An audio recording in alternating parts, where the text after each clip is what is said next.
Some years ago, I was in New Zealand and I got there 2 days after the earthquake. And it was very interesting talking to people, the range of ways in which they tried to cope with it. Some people saying bravely that even though the wind and the sea rage, I won't be moved, quoting one of the Psalms. Other people saying, well, it's their karma and hard luck on them, but don't help even the survivors because you're making it more difficult for them in the life to come. And other people say, well, there you go. Isn't it evident that there is no God at all?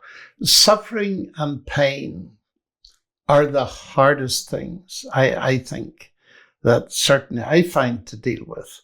And I find it helpful, though, to observe that there are two perceptional standpoints on pain and suffering. There's the person who's suffering, their perception of it, and there's a person that watches that suffering. It's very different. A cancer doctor sees the young woman's cancer very differently from the way in which she sees it. So there's the participant and there's the observer, and we need to separate them.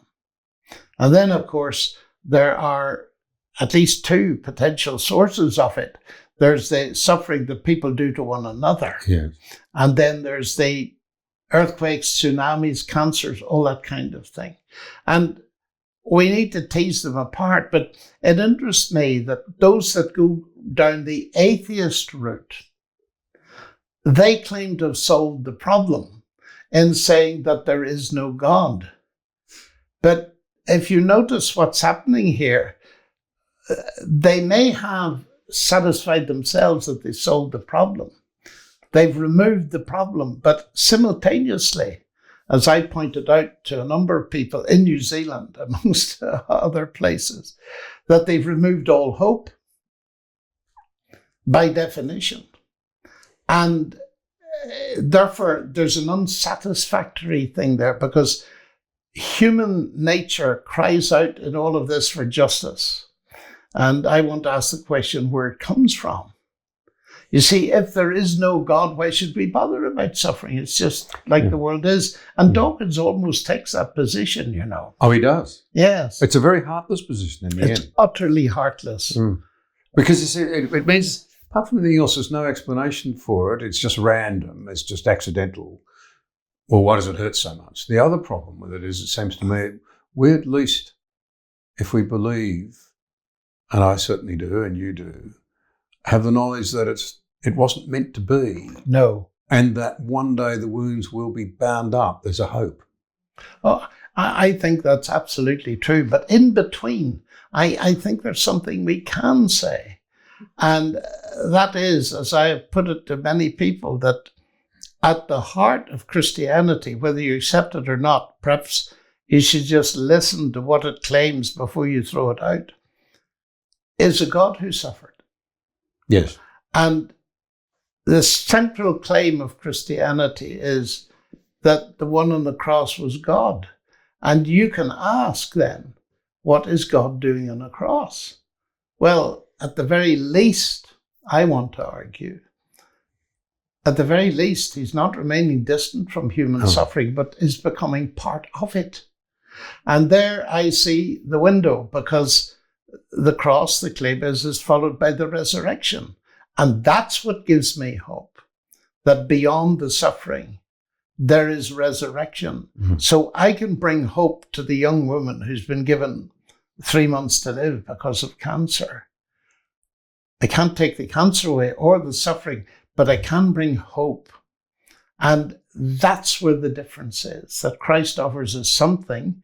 I often say, he doesn't compete with any other religion at all, because none of the others offer us this, a forgiveness and a hope for the future that doesn't depend on our own attempts to keep a given set of laws, but rather depend on what he's done, because we can't keep those laws. Amen. One of the things that I think I've taken a long time to appreciate, it goes to the heart of this, that you've mentioned this, that God experiences suffering. He's not distant from it. But it's the extent of that suffering. Yes.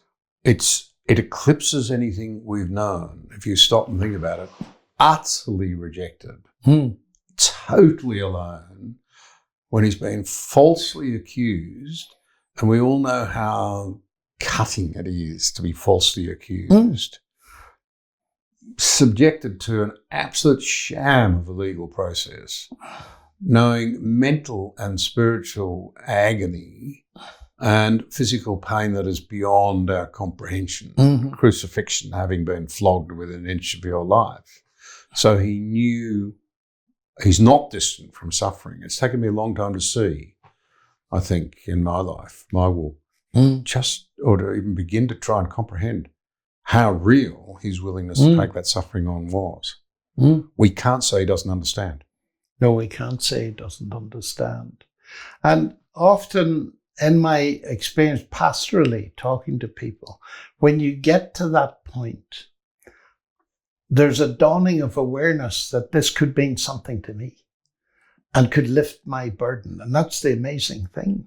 And once you come to the fact that God raised him from the dead, and that actually tells you that that suffering was way beyond mere human suffering. It did something that enables God to receive me and forgive me. That's big stuff when people begin to see it. And that's often when conversion begins, in my experience. So the hardest problem often becomes the gateway into a lifelong solution where people find the bedrock on which they can build their lives and not be afraid.